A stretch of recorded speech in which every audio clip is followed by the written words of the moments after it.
તો જો લસણ આપણું લાલ જેવું થઈ ગયું છે ને, દેખો. હવે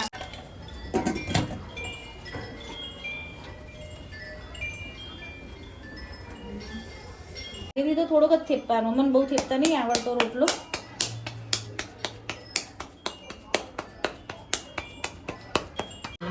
હવે આમાં શું થશે, આખું ઉખાડવું હોય ને આપણે ઉપરનું કઈ ઉખડી જશે. હેલો ફેમિલી, ગુડ મોર્નિંગ, જય શ્રી કૃષ્ણ, જય બહુચરમાં તમારું સ્વાગત છે અમારા નવા બ્લોગમાં. તો અત્યારે આપણે બનાવીશું, બપોરનો ટાઈમ થવા આવ્યો છે એટલે આપણે પહેલાં બનાવવાનું છે સંભારિયા. તો પહેલાં આપણે સંભારિયા બનાવી દઈએ. તો હું તમને બતાવીશ કે કેવી રીતે સંભારિયા બનાવવાના છે. તો સંભારિયા બનાવવા માટે પહેલાં મૂકીશું આપણે તેલ. તેલમાં તલ છે ને, એ કાલે આપણે વડા બનાવ્યા હતા ને, ગઈકાલની રેસીપીમાં વડા આવ્યા જ છે. ગઈકાલના વિડીયોમાં જે આપણે રેસીપી આપી હતી ને વડાની, એટલે એ જે તળેલું તેલ હતું ને એ જ અત્યારે આપણે શાકમાં ઉપયોગમાં લેવાનું છે, એટલે એમાં આટલા તલ આવ્યા છે.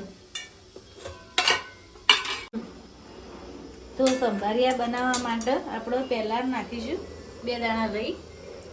બરાબર, એ ફૂટી જાય એ પછી જો આપણે આખી કઢીનું લસણનું જ શાક બનાવવાનું છે. આખી કળીઓ જ લેવાની છે અને ટીચવાની નહીં. અને અંદર મેં એક લીલું મરચું સમારી દીધું છે. બરાબર, એ આપણે તેલ આવે ને એટલે અંદર નાખી દેવાનું, રહી ફૂટાય એટલે. તો તેલ આવી ગયું ને, તો હવે આપણે નાખી દઈશું અંદર લસણ. લસણ થોડું લાલ થાય ને તે સુધી એને સંતળાવા દેવાનું. તો જો લસણ આપણું લાલ જેવું થઈ ગયું છે ને, દેખો.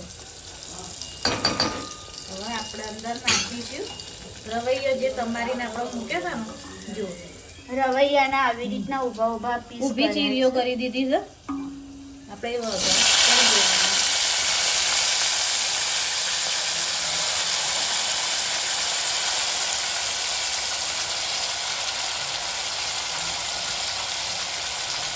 પછી એમાં નાખીશું આપણે સ્વાદ પ્રમાણે મીઠું.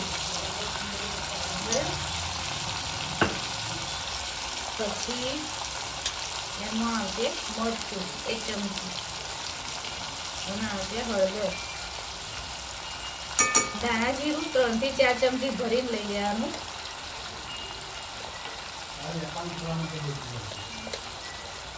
બરાબર, પછી એનો મિક્સ કરી દેવાનું.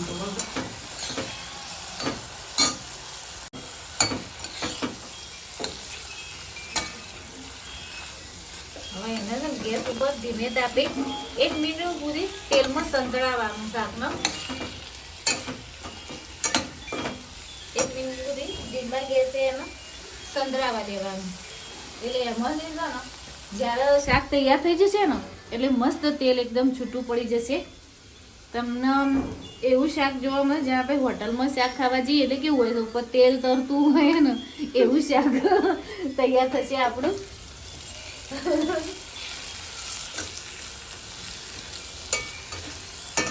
આ શાક અમારા ઘરમાં અમને બધાને ભાવે છે.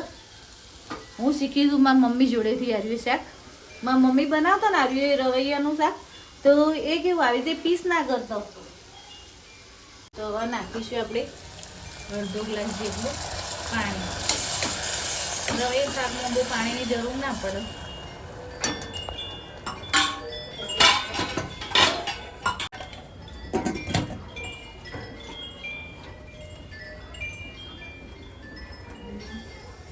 દઈશું સીટી, 3 સીટી આવવા દેવાની આપણા શાકમાં. 3 સીટી થઈ જશે એટલે આપણું શાક રેડી થઈ જશે. એટલે હું તમને એવું કહેતી હતી કે મારી મમ્મી આ શાક બનાવતા હતા ને, આ રવૈયાનું શાક, તો કેવું કરતા કે રવૈયા એટલા નાના નાના મસ્ત કૂણા લેવાના. બરાબર, એનો ઉપરથી આડો ઊભો ચીરો કરી દેવાનો. આખા કાપી નહીં દેવાના, ખાલી ઉપરથી વચ્ચેથી આડો ઊભો ચીરો કરી દેવાનો. એની અંદર એ મસાલો બનાવતો હતો સંભારનો, તો એની અંદર એ આ જ વસ્તુ લેતો, મીઠું, મરચું, હળદર અને ધાણા જીરું.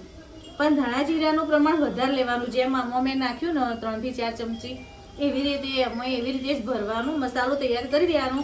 બીજી કોઈ વસ્તુ એમાં નાખવાની નહીં હોતી. એ સંભારના મસાલામાં તેલ બેલ કંઈ જ નાખવાનું હોતું. તેલ નહીં, ચણાનો લોટ નહીં કે બધા ટોપરાની છીણ નાખતા એવું કશું જ નહીં નાખવાનું.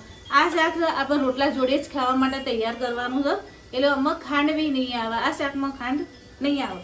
આ શાક તૈયાર થાય એટલે હું તમને બતાવીશ કે કેવું સરસ શાક તૈયાર થશે આપણું. તો હવે આપણે બનાવીશું રોટલા. શાક તો એક બાજુ આપણે સીટી બોલી ગઈ છે અને અમે બનાવીશું આપણે રોટલા. તો એના માટે પહેલાં આપણે તવી મૂકી દઈશું ગેસ ઉપર માટીની.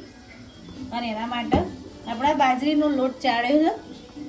તો બાજરીના લોટમાં આપણે જેમ જેમ લોટ લઈશું ને આપણે રોટલા માટે એમ અંદર મીઠું એડ કરીશું. તો આપણે લોટમાં પાણી નાખી અને એને મસળવાનો છે.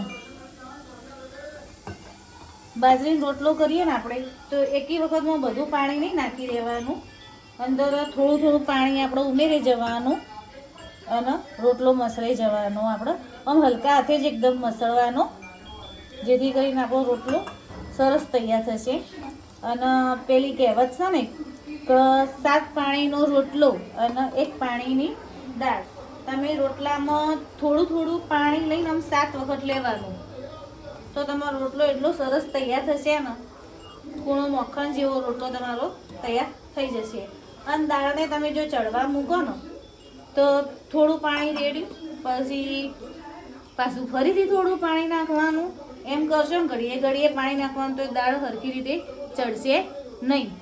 એટલે પેલી કહેવાય ને કે 7 પાણીનો રોટલો અને 1 પાણીની દાળ. તમે એક જ વખતમાં જે પાણી નાખીને દાળ બનાવી દો ને એ દાળ એકદમ મસ્ત ઓગળીને તૈયાર થઈ જશે. એવી રીતે રોટલામાં 7 વખત તમે થોડું થોડું પાણી લઈને રોટલાને આવી રીતે મસળવાનો સરસ. એટલે આપણો રોટલો સરસ તૈયાર થશે. તો જુઓ કેવો મસ્ત મસળી સરસ લોટ તૈયાર કરી દીધો છે આપણે. હવે એને થેપી દઈશું રોટલાને. મને છે ને હાથેથી થેપતા નહીં આવડતો રોટલો. હું ઓરસિયા પર વણીને જ કરું છું રોટલો. આપણને હાથેથી નહીં આવડતો થેપતા. એટલે આપણે ઓરસિયા પર જ બનાવીશું રોટલાને. તમને હું બતાવીશ કે કેવી રીતે બનાવું રોટલો એ. અને સરસ બધા ફૂલીને દડા તૈયાર થશે આપણા રોટલા. હાથેથી તો થોડોક જ થેપવાનો. મને બહુ થેપતા નહીં આવડતો રોટલો.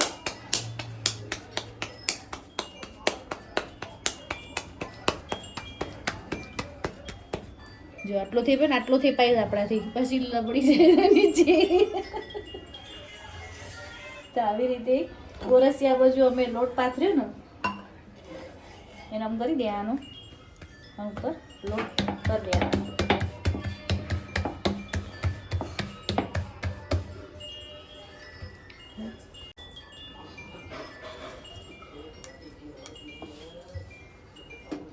ચોફેરથી વણી દેવાનો રોટલાને. ચારે બાજુ વેલણને ફેરવવાનું.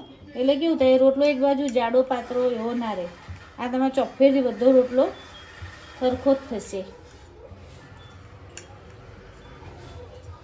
જો આપણો રોટલો કેવો સરસ વણાઈને તૈયાર થયો ને. હવે જ્યારે આપણે રોટલો તવીમાં નાખીએ ને એટલે પહેલાં તવી ફાસ્ટ ગેસે આપણે ગરમ કરી દેવાની. પણ જ્યારે અંદર આપણે રોટલો નાખીએ ને ત્યારે ગેસ એકદમ ધીમો કરી દેવાનો. નહીં તો પછી કેવું થાય તમે અંદર રોટલો નાખશો ને તો અંદર વચ્ચે પેલું થાય છે ને ફૂલ્લા જેવું, પછી રોટલો અંદરથી ફૂલી જશે, મજા નહીં આવે, ભમરો પડી જાય એવું કે ને રોટલામાં અંદર વચ્ચેથી ભમરો પડી જશે. જય ભગવાન.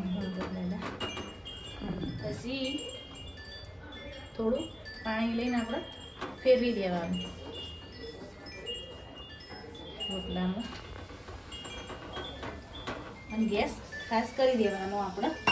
એવી રીતે આપણે બધા રોટલા તૈયાર કરી દઈશું. તો જુઓ રોટલાને હવે આપણે એક બાજુ શેકાઈ ગયું છે મસ્ત. જો હવે આપણે બીજી બાજુ એને હાજરી રહી થઈ ગયું સરસ. હવે એનો તો જુઓ આપણે પાછળની સાઈડે રોટલો તૈયાર થઈ ગયો છે. અને હવે એનો ઊંધો ફેરવી દીધો. હવે એને ફૂલવા દેવાનું.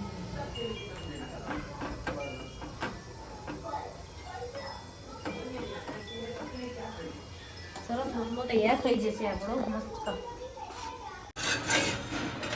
આપણો રોટલો સરસ તૈયાર થઈ ગયો છે. ફાટી ગયો. હા, એ તો ફાટી જાય, કડક પડ થઈ જાય ને એટલે.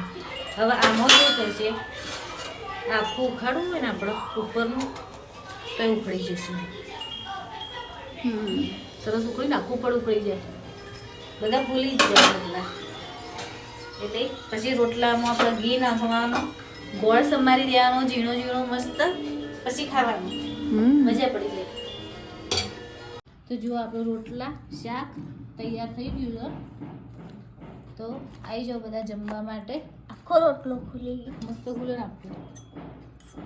હવે શાકની અંદર નાખવાનું ઘી.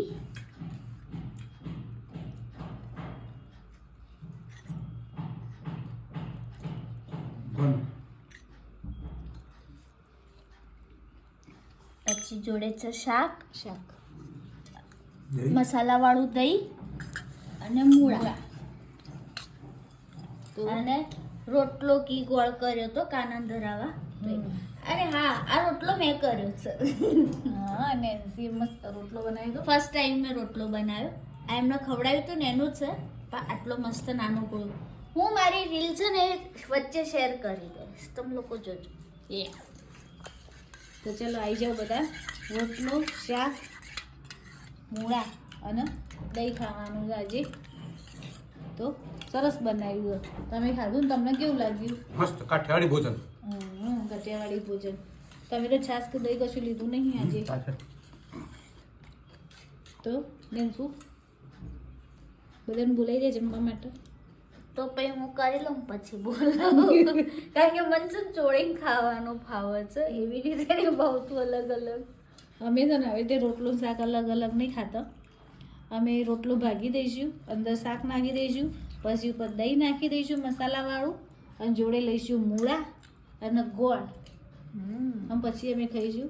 તમે એવી રીતે ટ્રાય કરી જોજો, ચોક્કસથી તમને મજા પડશે. જે ટેસ્ટ